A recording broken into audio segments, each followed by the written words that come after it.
Why do people resist this information? The information that shows that the official story about 9/11 cannot be true.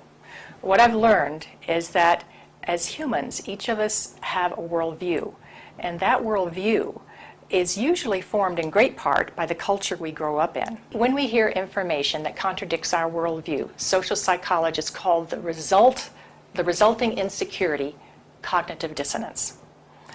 For example, with 9/11, we have one cognition, which is what the official story of 9/11, what our government told us, what our media repeated to us over and over, that 19 Muslims attacked us. On the other hand, we have what scientists, researchers, architects, engineers are now beginning to tell us, which is that there is evidence that shows that the official story cannot be true. 9/11 truth challenges some of our most fundamental beliefs about our government and about our country. When your beliefs are challenged, or when two beliefs are inconsistent, cognitive dissonance is created. 9/11 truth challenges the beliefs that our country protects us and keeps us safe, and that America is the good guy. When your beliefs are challenged, fear and anxiety are created. In response to that, our psychological defenses kick in, and they protect us from these emotions. Denial, which is probably the most primitive psychological defense, is the one most likely to kick in when our beliefs are challenged. What some of us will tend to do is deny the evidence that's coming our way and stick to the original story, the official story, and to try to regain our equilibrium in that way. Another thing we can do is decide to look at the conflicting evidence and be sincere and be open-minded and look at both sides of the issue and then make up our own mind. So they simply will not believe something that they fear to be the truth. So whenever we say, I refuse to believe, we can be sure that the evidence that's coming our way is not bearable and that it's conflicting with our worldview much too much. Denial protects people from this kind of anxiety. As I thought about all of these responses, I realized that what is common to every one of them is the emotion of fear. People are afraid of being ostracized, they're afraid of being alienated, they're afraid of being shunned, they're afraid of their lives being inconvenienced, they'd have to change their lives, they're afraid of being confused, they're afraid of psychological deterioration, they're afraid of feeling helpless and vulnerable. And they're afraid that they won't be able to handle the feelings that are coming up.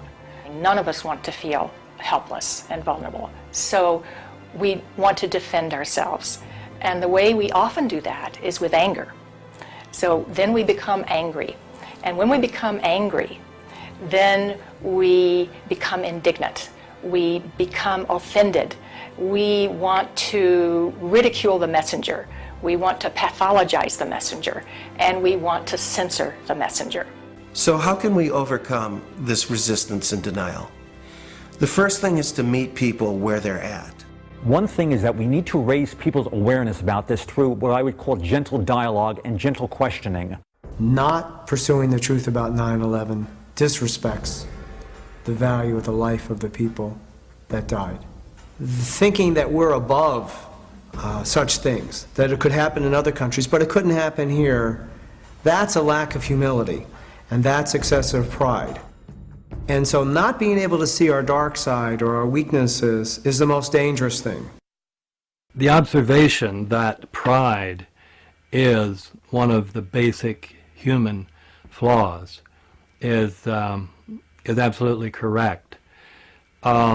This is especially true for Americans because we for a long time looked at other nations and say, oh, they're in such bad shape, but luckily we don't have those problems. We don't have leaders who would do those things that were done in the Soviet Union, or done in Germany, or done in Japan, and on down the list. So this is a type of pride that Americans have. A feature of American history that makes us particularly liable to this pride is this notion that's called exceptionalism, that America is the exceptional nation. And that began from the beginning. As this country was formed, the people would say, well, there was so much evil in the European countries, so much cheating, so much lying, so much using the people for the ruler's purposes, but not in America. We have leaders that are free from those sins.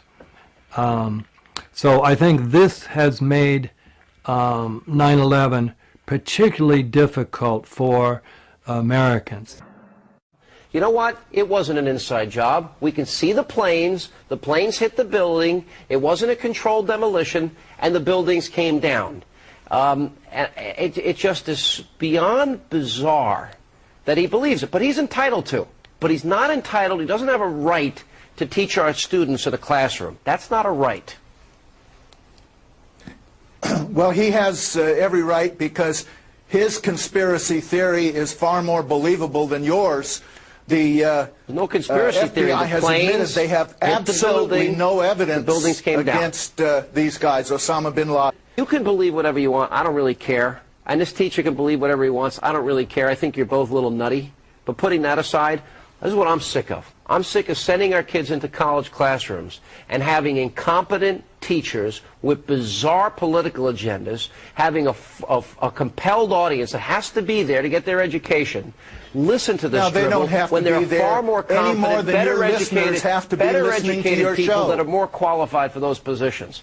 Parents are sick of this, that their kids are indoctrinated into this nonsense. He is not incompetent, and his theories are no more bizarre than yours. The most unbelievable of all the wild conspiracy theories is the one that our government has told us. You believe the United States government itself is putting forth a conspiracy theory when it talks about 19 people with box cutters in an airplane and Osama bin Laden being the mastermind? That is a conspiracy theory? Well, absolutely. There's 20 people involved, right? That makes it a conspiracy.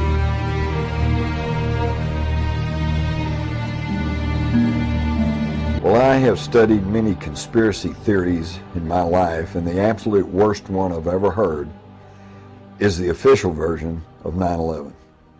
We were told that 19 Muslim fanatics somehow bypassed our $40 billion defense system, hijacked 4 planes simultaneously, causing their transponders to go off almost at the exact same time.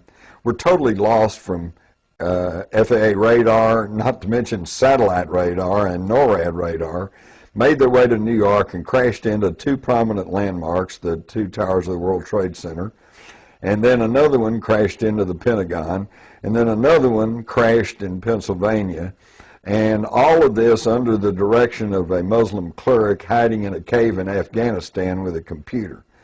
Now, if that isn't about the craziest conspiracy theory I ever heard, and yet that is what we are expected to accept as the legitimate version of what happened on 9/11.